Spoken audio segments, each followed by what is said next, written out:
Who's asleep amidst the trees?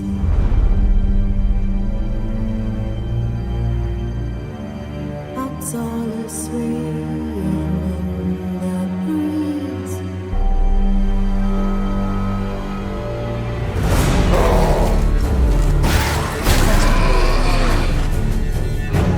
Last year, The Witcher 3 brought us one of the most stunning and expansive RPG worlds, with nuanced stories to tell and an emphasis on choice and consequence.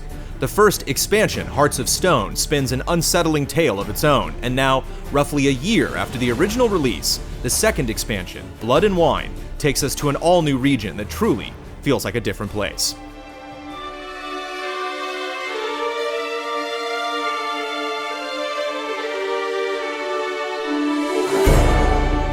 The setup is fairly typical. Geralt finds a summons from the Duchess of Toussaint, who requires the Witcher's help to solve a string of mysterious murders. Even when you meet the knights assigned to escort you to the south, you get the clear impression that these guys just aren't from around here, as their shining armor and eloquent words feel out of place among the grit and swearing. Arriving in this new region gives a similar impression. Far from the war-torn lands of the main game, there's a strong sense that this is a land at peace, quiet and domesticated. While wandering the lanes and vineyards, you're far less likely to encounter bandits or monsters, but that doesn't mean it's entirely safe, as you learn soon after entering its borders. It's surprising just how different the land itself feels. Changes in foliage, a bright sun, and even the sounds of birds and insects all come together in a way that makes your surroundings feel hotter and more summery. With the high-rolling hills, brilliant skies, and lush landscapes, there's a multitude of striking views to stop you in your tracks, begging you to take them in. Vineyards are ripe with details that could be so easily overlooked, such as workers engaged in every step of the winemaking process, who you can then find partying around a bonfire at night. The city of Beauclair and its impressive fairy tale palace feature architecture unlike anything found in the northern regions. Streets zigzag down hillsides, citizens enjoy the nightlife, and there are murals around every corner. Without war at their doorsteps, knights are more concerned with status, pageantry, and ceremony. Artists of all kinds sell their wares, and wine flows in parties among high society. All of these details, along with the strong selection of new music, separates Blood and Wine from simply feeling like more of the same.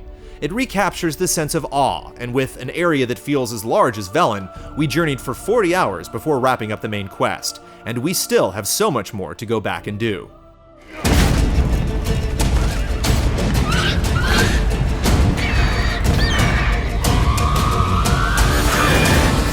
The expansion's side quests reflect this change in tone as well, although in true Witcher fashion, there's often much more beneath the surface.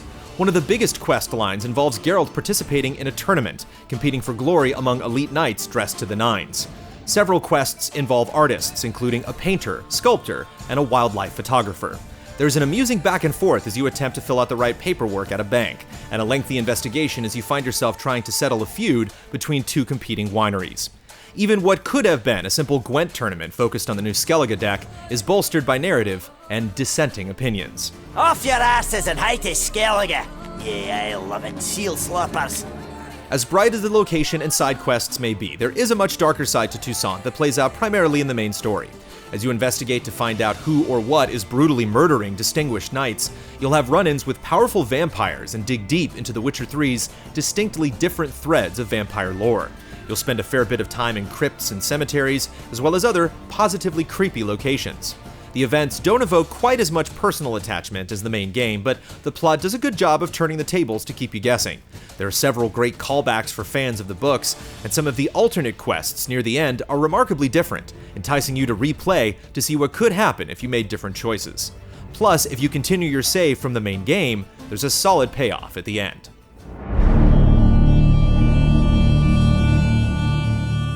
As it is an expansion, there aren't any radical mechanical changes, although a patch that dropped alongside Blood and Wine includes a laundry list of significant revisions.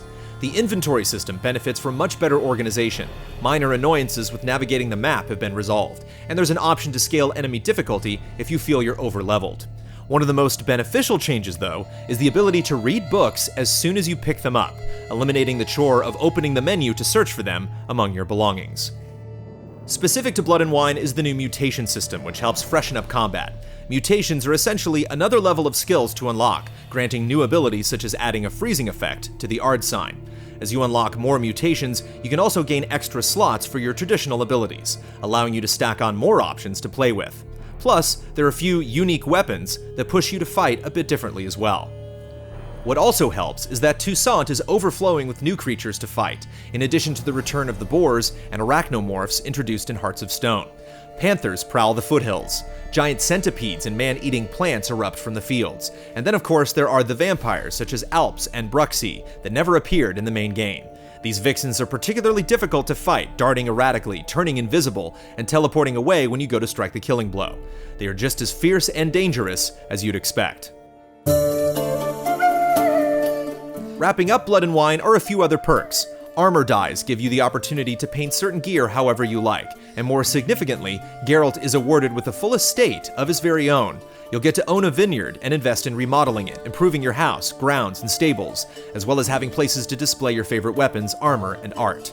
Not only is it satisfying to see the improvements happen, but sleeping in your bed grants you additional perks based on your upgrades.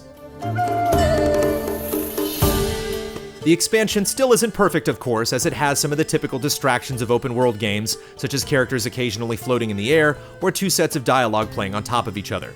Thankfully, these occurrences don't happen often enough to sully the experience, and more troublesome bugs have been quickly patched out.